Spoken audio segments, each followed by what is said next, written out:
ছোবল না মানলেও ফোর্স করাটা প্রয়োজনীয়। আজকে আমরা ফোর্স করেছি, তাতে এত ভয় পাওয়ার কিছু নেই। মানে এর আগেও তো বহু ধরনের বক্তব্য আমরা পেয়েছি, মানে ডুজ অ্যান্ড ডোন্টস ভারতের ক্ষেত্রে তারা আবার নিষেধাজ্ঞা আরোপ করবার চেষ্টা করেছেন। আমার প্রশ্ন হচ্ছে, কোনো নির্বাচিত সরকার বিদেশ নীতি নির্ধারণ করতে পারে কি?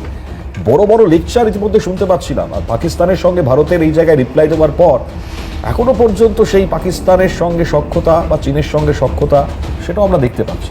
তো আমার কাছে এটাই প্রশ্ন, কিভাবে সম্ভব হচ্ছে, এখনো তারা কিভাবে করতে পারছে, সাহস পাচ্ছে? দেখুন, ক্রেশে বাচ্চা রেখে অনেকেই অফিস টফিস করে। এবার ক্রেশে যারা বাচ্চাদের দেখাশোনা করে তারা কিছুদিন দীর্ঘদিন এটা করতে করতে নিজেদের মা বাবা বলে মনে করতে শুরু করে। এটা তাদের মানসিক প্রবলেম নাকি বাচ্চাটার একটু বড় হয়ে যাওয়ার একটা সিম্বল, দুটোই বোঝা খুব কঠিন। আমার কথা, এখানে নোবেল প্রাইজ পেয়েছে বলেই তাকে মাথায় তুলে রাখার কোনো দরকার নেই। সেটা বাংলাদেশের পক্ষে কংগ্রেচুলেশনস, আমাদের দরকার নেই। আমাদের কাছে নোবেল প্রাইজটা কোনো স্পেশাল একটা প্রাইজ না, আমাদের ভারতবর্ষে প্রচুর ওরকম আছে। সুতরাং এবার বুঝে নেওয়াটা দরকার। এবার লেটস কল স্পেড আ স্পেড। পয়েন্টটা হচ্ছে, এই ভদ্রলোক অত্যন্ত লোভী এবং দিনের পর দিন এমনভাবে একটা রাষ্ট্রীয় পরিকাঠামোকে সাজাবার চেষ্টা করছেন যে এই রাষ্ট্রীয় পরিকাঠামোটা বাংলাদেশের হিতে যাক না যাক, তার ব্যক্তিগত হিতে যেন যায়। এবং এই তার ব্যক্তিগত হিতে যেতে যেতে বাংলাদেশ আজকে এমন একটা জায়গায় গিয়ে দাঁড়াচ্ছে যেখানে তার রাষ্ট্রীয় প্রতিচ্ছবিটা, যেটা পৃথিবীর বুকে তারা তুলে দেওয়ার চেষ্টা করছে, সেটা শুধু ঘৃণ্য নয়, অত্যন্ত ভয়াবহ।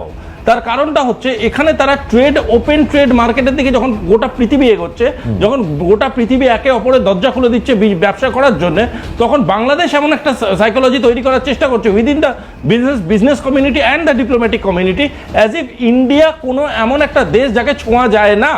বারংবার এই ধরনের কথা শোনার পরে কোনো একটা দেশ যার আত্মাভিমান আছে, সে দিনের পর দিন সবকটা উইন্ডো খুলে রাখতে পারে না, ও রাখা উচিত না।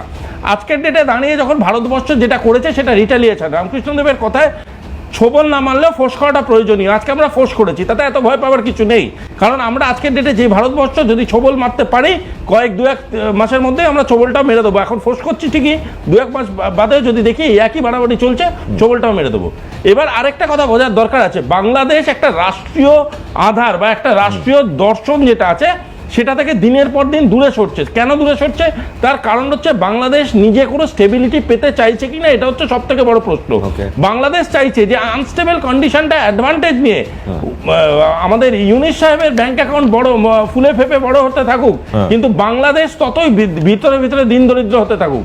তার কারণটা হলো যে, যদি বাংলাদেশ স্টেবিলিটি পেতে চাইতো, বাংলাদেশ আজ থেকে 6 মাস আগে অন্তত পলিটিক্যাল সলিউশন খুঁজতে চেষ্টা করতো। আজও বাংলাদেশে কোনো পলিটিক্যাল সলিউশন খোঁজার সদিচ্ছা আমরা দেখতে পাচ্ছি না। শুধু তাই নয়, তাদের দেশের সব থেকে বড় পলিটিক্যাল পার্টিটাকে তারা ব্যান করে দিয়েছে। তাদের দেশের বাকি পলিটিক্যাল প্র্যাকটিসেস তারা অলমোস্ট বন্ধ করে দিচ্ছে।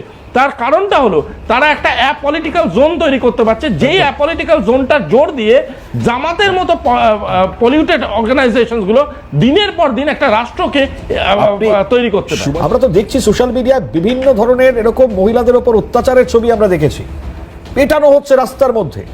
আর এই মুহূর্তে দাঁড়িয়ে যারা বলছিলাম, এই নুসরাত ফারিয়া, তার উপর যেভাবে গ্রেপ্তারির খবরটা সামনে আসছে, কি না শেখ হাসিনার চরিত্র অভিনয় করেছিলেন বলে, এবং আমার দেশের সাথে বা আমার বাংলার সাথে সম্পর্ক রয়েছে বলে তাকে এই ধরনের করা হলো, কি যাচ্ছে? দেখো, একটা জিনিস বোঝার খুব প্রয়োজনীয়তা আছে। জানেন, বাংলাদেশের সব থেকে বড় অস্ত্রটা কি ছিল যদি পৃথিবীতে পেনিট্রেট করতে হতো?